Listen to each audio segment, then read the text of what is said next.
Good afternoon. My name is Kimberly Wahama, and I'm the Events and Marketing Manager at Northern Ontario Angels. And today I have the privilege of having a conversation with Hugh Kruzel, the Project Manager of Future Proof Program, and Lindsay Lane, the Manager of Marketing Communications at NORCAT, and our Executive Director, Mary Long-Irwin of Northern Ontario Angels.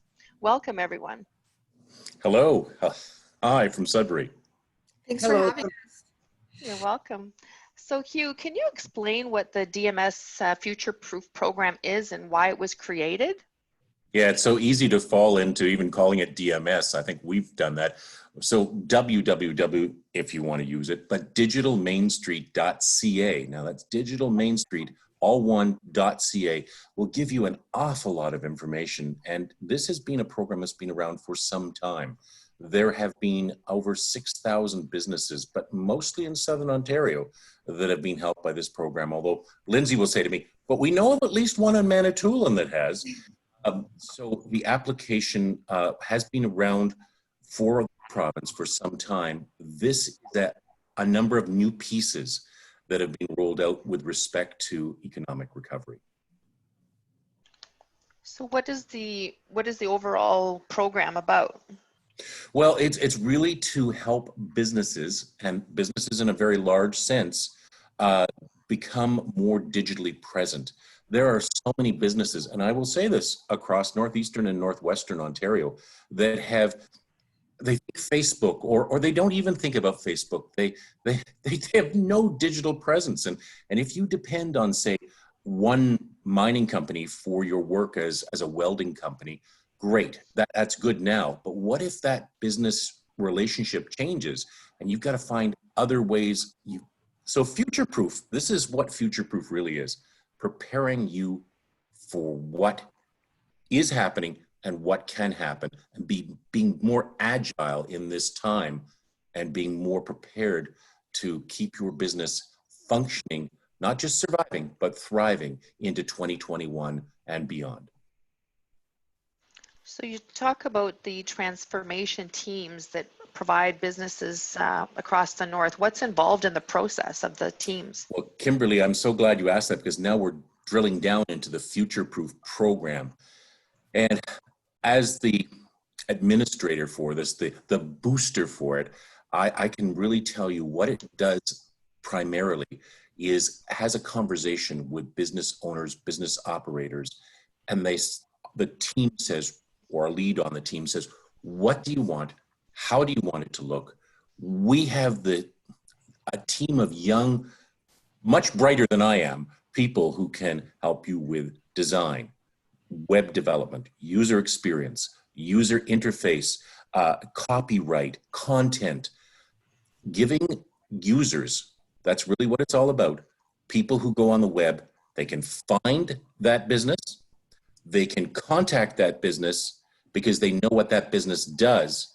And fourthly, they know that that business is going to provide results and responses to other people's needs. You know what, just go very simply. Let's go back to our welding example. I have a piece of broken equipment. I need it fixed fast because I can't be down. I want somebody local if possible. I mean, in Northern Ontario, everybody's willing to drive 200 kilometers to get something done if it really needs to be done. They're open because so many people who have a website that's outdated. I'm going to say this right now, little aside. So many businesses think one and done. I've got a website. When did you do it? 10 years ago. And you go and find out their telephone number's wrong, their hours of operation are wrong, what services they provide are wrong, pictures of things, their inventory are wrong. So what we want to do with this whole thing, Kimberly, is basically wave a magic wand and turn everything that's wrong into something that's right today, with the thought that, yes, our teams will also educate the users of this, the creators of this, to be able to continue and maintain and understand the possibilities within the web environment. It's a long answer, sorry. Oh, that's great. And who would the partners be of this Future Proof program? Well, us primarily, but there are partners all across this province, from Invest Ottawa to groups in Southwestern Ontario. Of course, we're all under the roof or the auspices of TABIA, so a Toronto Area Business Improvement associations or BIAs, right? So in Toronto, there's 83 of them. They've come together into this group called Tabia. And Tabia launched and developed and expanded this program.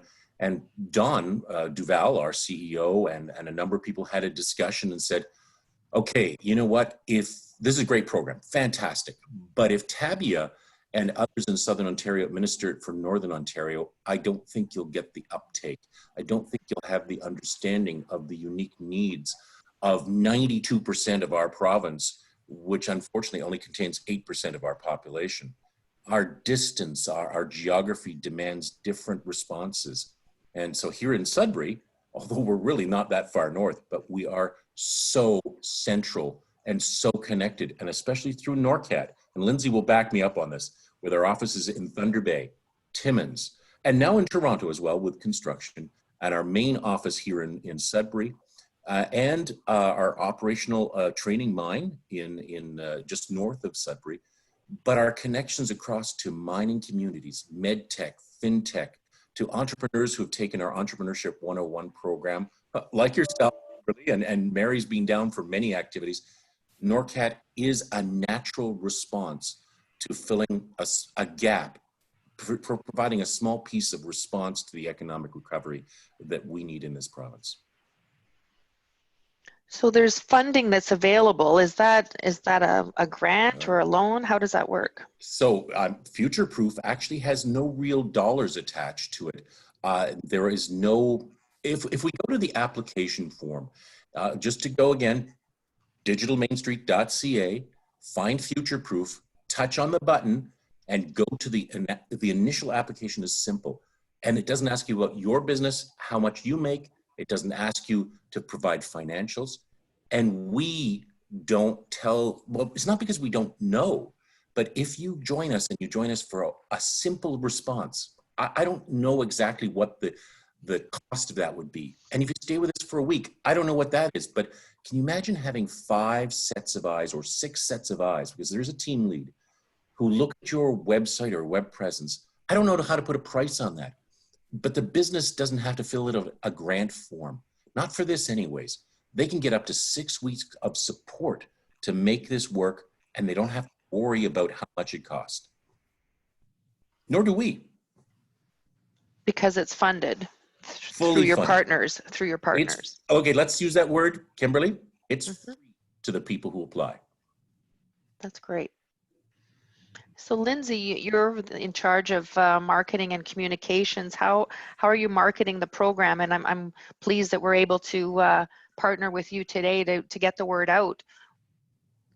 So it's been interesting because obviously Northern Ontario is quite large, especially compared to our partners down south in Waterloo, Toronto, and Ottawa, who are also administering this program on behalf of Digital Main Street. So our area encompasses all the way up to Thunder Bay and includes Timmins, Sault Ste. Marie, Temagami, North Bay, Sudbury, Manitoulin, etc. Kenora Dryden too, Lindsay. Kenora Dryden as well, yeah. So it's quite a large area. So in terms of marketing, we did send out a media release a couple weeks ago. We've done direct email, reaching out to about 85 contacts from BIAs, chambers of commerce, economic development agencies with the different cities and communities. We've done a large social media push. We've done reaching out to, Hugh has done a lot of reaching out to individual businesses in the area. Working with the team at Digital Main Street to see what has worked for their other teams in Waterloo and Ottawa. But again, we've had to pivot a little bit just because our area is so different. So I think we're doing pretty well. We've had a great response so far, and Hugh can probably speak to that more as he's on the client-facing side. My poor phone, I swear it's going to melt in my hand one day. So we're just continuing to do the outreach, to do more than one touch point, because obviously things get lost in email, and continuing to reach out, because we think that the more people we reach, the more people we can help. And I read a stat yesterday that said 81% of small businesses in Canada have suffered greatly from COVID-19. And we know ourselves that Northern Ontario businesses have also suffered. So the more that we can reach out and offer them this free program to help them recover now and into the future, the better. For eligibility, Hugh, can you touch on for the entrepreneurs out there, who's eligible to apply for this? Well, I'm so glad you asked that, because I kept that pain open for us so I can touch on those things, because there's been some agility in that, and I'll tell you about that in just a moment. But I just want to riff a little bit on what my colleague Lindsay was saying. Yes, we have done a lot of outreach. My Rolodex, if anybody remembers what a Rolodex is, has been combed through multiple times to reach the people that both I and NORCAT know. And let's remember this, Lindsay's done exactly the right thing. It's not just who we know, it's who we can help in the larger world, and the larger world of Northern Ontario. We're offering this to anybody and everyone. So let's talk about the primary thing. It used to be, oh no, you know what? Let's avoid that. Let's go to who can. Do you have a business? Yes. Do you have a business number? That'll certainly help. Do you have a commercial location? Yes. But believe it or not, if you respond no to the question, there are some businesses that are actually have always been somewhat virtual, or they've relied on different things. They have never maybe had a bricks and mortar space, but they're still a viable and usable business. I'm thinking about people maybe even who are selling or representing or doing things out of their vehicle. I will tell you that there are many of those in Northern Ontario, because one town will not support that business. Corporate chains or franchises, believe it or not, until recently, it felt like those people were excluded. You can do the pre-qualification form. It doesn't make you ineligible for the program, but you might get some alternative next steps to complete with the application. So if you're a national presence, if you are a franchise, fill out the form. We might actually give a different response to you, like, do you know about the WRAP program through the Chamber of Commerce? Are you aware of other programs that might be of support to you? I'm going to talk briefly about the business owners' involvement as well. Don't think that we just tell you what to do and we do it all for you. There is a bit of a commitment on your part.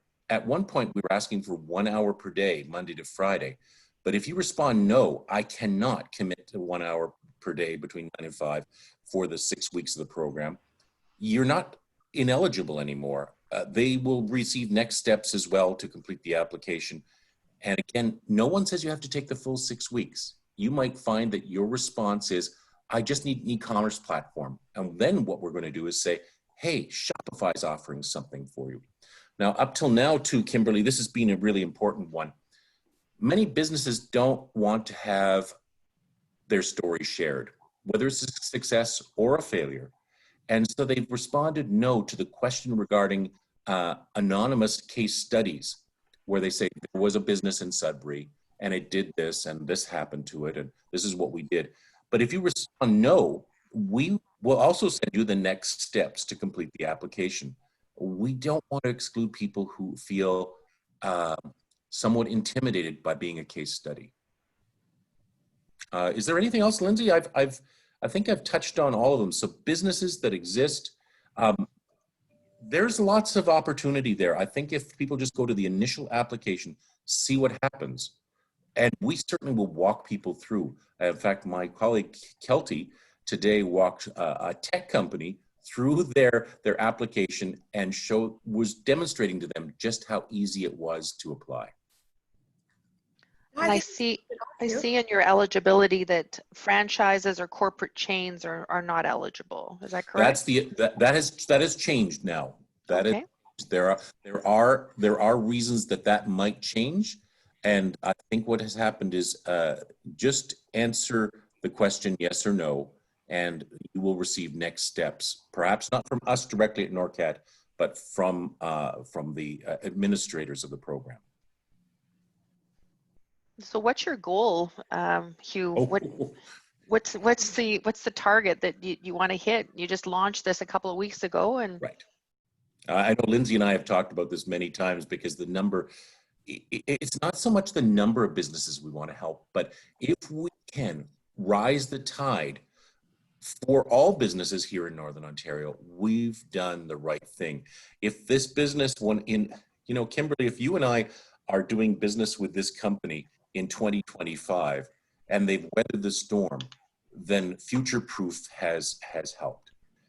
If that's indeed the program they use. Some will struggle, but if we can provide support that reduces that struggle, again, we're not trying to get people out of bricks and mortar businesses. We want Main Streets to survive. That's why it's called Digital Main Street. We want the commercial business districts to survive. We want people to have maybe another option to buying goods and services. And that's what this program does. It floats the boat for the whole community, hopefully, if the right thing is done. That's excellent. So, Mary, I really believe that we're targeting the same audience, and this is another business solution to help our entrepreneurs. Did you want to touch point on what NOA is up to and what our current numbers are? Yes, thank you, Kimberly. First of all, Hugh, I just really want to tell you, it looks and it appears like an amazing program. And yes, I do believe that the Future Proof program will help a number of businesses, because you are right, not everybody has their website updated, not everybody understands the importance of it, and we do have to change. For example, like we have in Northern Ontario Angels, we have had 357 companies receive investment from investors through Northern Ontario Angels. And the angel investors have put in $159 million into those 357 companies. So we do know that the angel investors continue to be a strong advocate for growing our small businesses here in Northern Ontario. It's critically important. And the businesses here, I find, and you're right, there's a whole host of things, but just the main distance and the sheer miles to get from one place to another does lend to some particular challenges. And preparing a business to sort of deal and thrive and continue to move forward is critically important. If there's anything that COVID-19 taught us, is that, it's need for a constant change, and we need to adapt very quickly. And sometimes a company is so busy in what they're doing that they don't always have a chance to look outside to see what it is that they really need to be doing as well. So it's important to have somebody there supporting for those 6 weeks and teaching you and training you and getting you to look at the constant needs, but to future-proof your business so that way you can continue to be a successful entrepreneur. Kimberly, do we have another moment for me to describe another piece of this that we don't actually do here in Northern Ontario? I want to apologize. I think I had my camera pointed a little too high up. I was trying to read the screen that was getting some glare because I had some printed material to share with you about the eligibility. But, there is a grant part to this if people want to go forward as well. But you are so right, Mary. Businesses just have not had time, and some are shell-shocked. They just don't know what to do, how to do it. We will walk them through the process. But if they want, once they've done with us, or if we're not the responsible, in fact, some businesses might say, hey, listen, great discussion. It's given us some thought. We're going to actually go and hire a company who we've used before.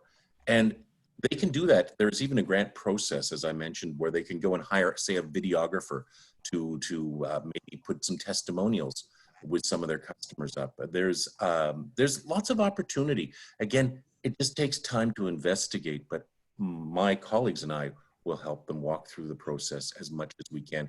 And again, refer them to other programs like the Chamber of Commerce's program, or the BIA might have we just don't, next week, there might be a whole new selection of programs out there. And I think too, there's a lot of companies that don't have the staff to do the marketing. So this would really be a really good consult to kickstart and help them pivot their business or whatever they need to do. And we're not out to, there are marketing companies, but people we're most dealing with are people who would never go to a marketing company because they don't have the $4,000 to devote from their business that is already facing some challenges. Can't go to a marketing company, or they don't have the marketing company here in North. They don't know who to go to. They don't have somebody in Iroquois Falls that they can go to, or up in, you name the place, Atikokan. But maybe there is somebody who can do some videography for them. Maybe there is somebody who has gone to school either nearby or far away, who's come back because of COVID, and they've launched a small little marketing company or a small little, you just name the company. It's surprising what's out there, but we've got to know about it. And I think, you know, Mary, you touched on our deals, and maybe you want to just talk about across all the sectors. You know, we think of Northern Ontario's mining and forestry, but can you touch point on some of the technology companies and what the percentage is? Again, like out of the 300 plus deals, actually 367 deals, we've been very fortunate. Over half of them are technology based, but that includes technology in mining or technology in apps or in med tech, or there's all kinds of them.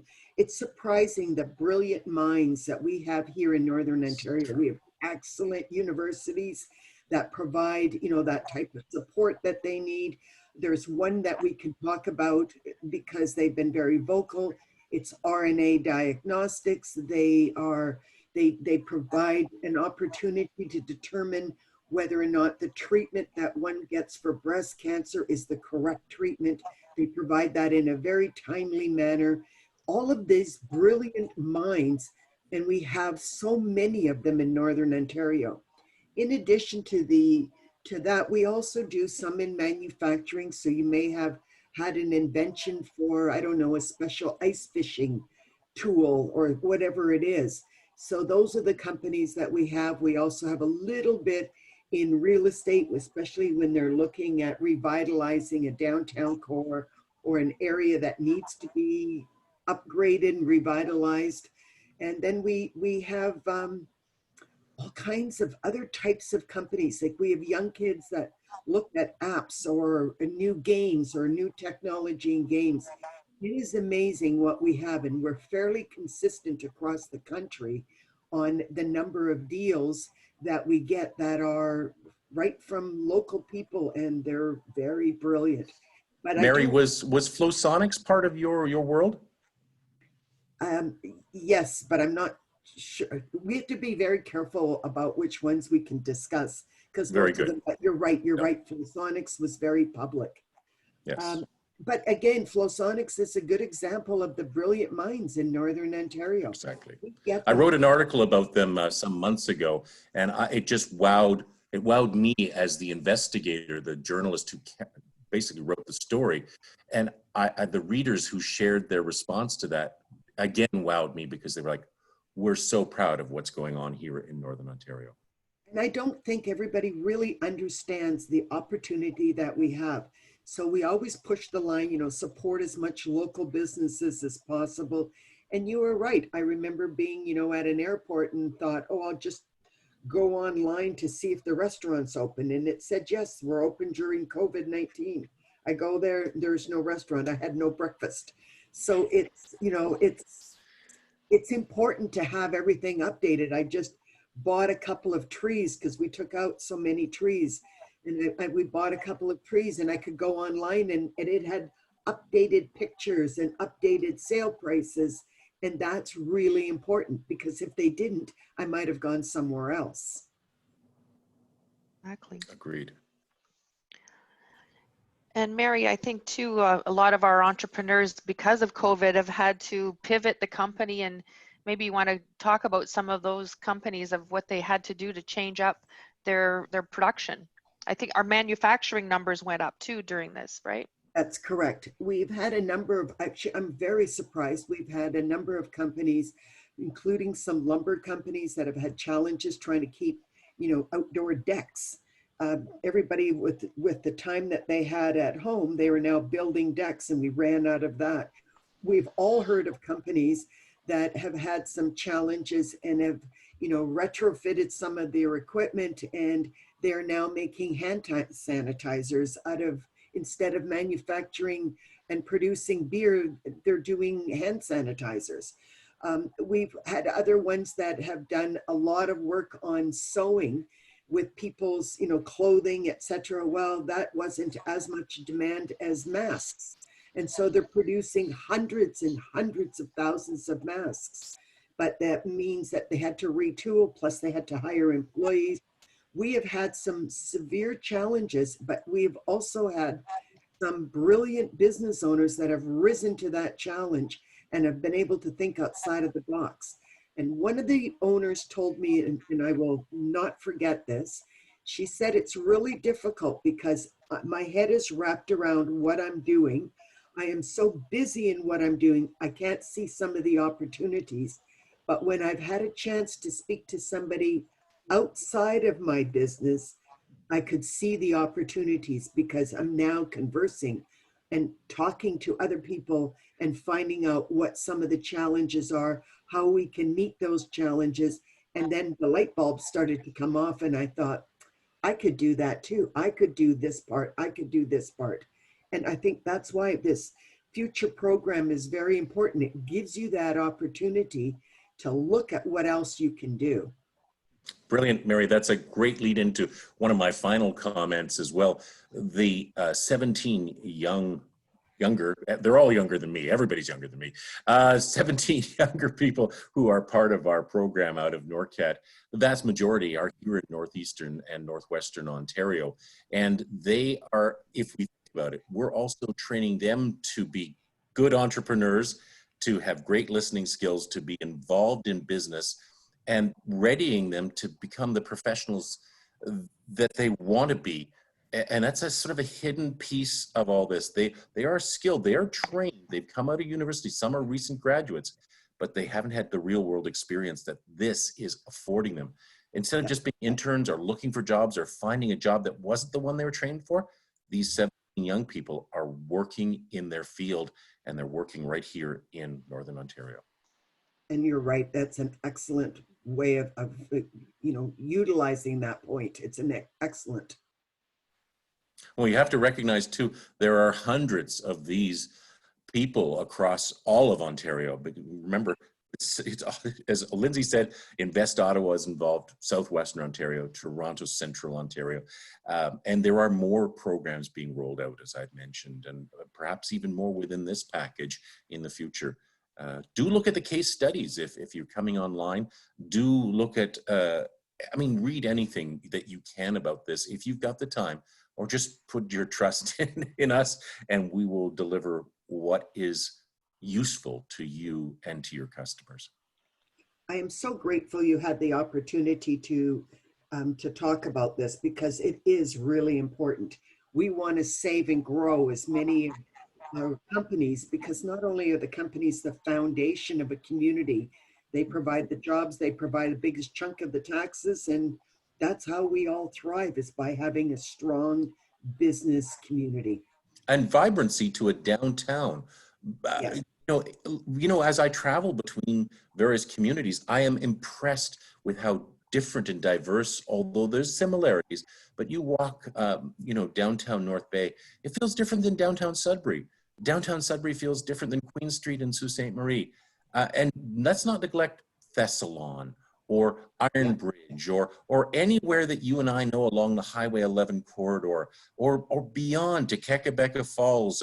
I'm just trying to list as many places in Ontario, because we forget there's more than just the big cities. There are all these incredibly diverse communities. And there's one more level to go to. Lodges. The lodges that are out in the more remote parts of Northern Ontario, they're struggling too. There are no Americans. There are no visitors except for us. And yes, staycations are happening, but these companies, these lodges need our support as well. Well, I really want to thank everyone for joining us today. This has been very informative and exciting that, you know, we're helping each other through these times. And thank you, Hugh and Lindsay and Mary, for your time today. And if Hugh, if people want to reach out to contact you or Lindsay, just go to the Digital Main Street site, or? That's the first step. If they want to go there, do the first part of the application or the first piece and fill that in. If they struggle, there are all ways to reach me. Certainly through NORCAT. My email is hkruzel@norcat.org. That's really easy. Lindsay, can I give out my telephone number? I believe so. Let me do that for you then. Everybody just listen along. I'll say it twice, so don't get frustrated if you find you didn't write it down correctly the first time. It's 705-618-9510. That's 705, well, we're all that, 618-9510. Just dial me up and either I will help you or Kelty or Paula, they will help you as well through the process. It's going to be a great relationship and a great learning opportunity for everybody. So keep safe, everyone. And for more information, you can on Northern Ontario Angels, you can reach us at northernontarioangels.ca. I invite you to like and share our Facebook and LinkedIn pages, and also register for our quarterly e-newsletter that you can register on our website. Have a great day, everyone. Keep safe. Before we go, I just want to say thank you from NORCAT's behalf as well, and the Digital Main Street program here in Sudbury to be part, no, not just in Sudbury, all across, to be part of this discussion as well. We have a great relationship with Northern Ontario Angels, continuing to support the people who need support, and here we are. Thanks again. Thank you. Bye, folks.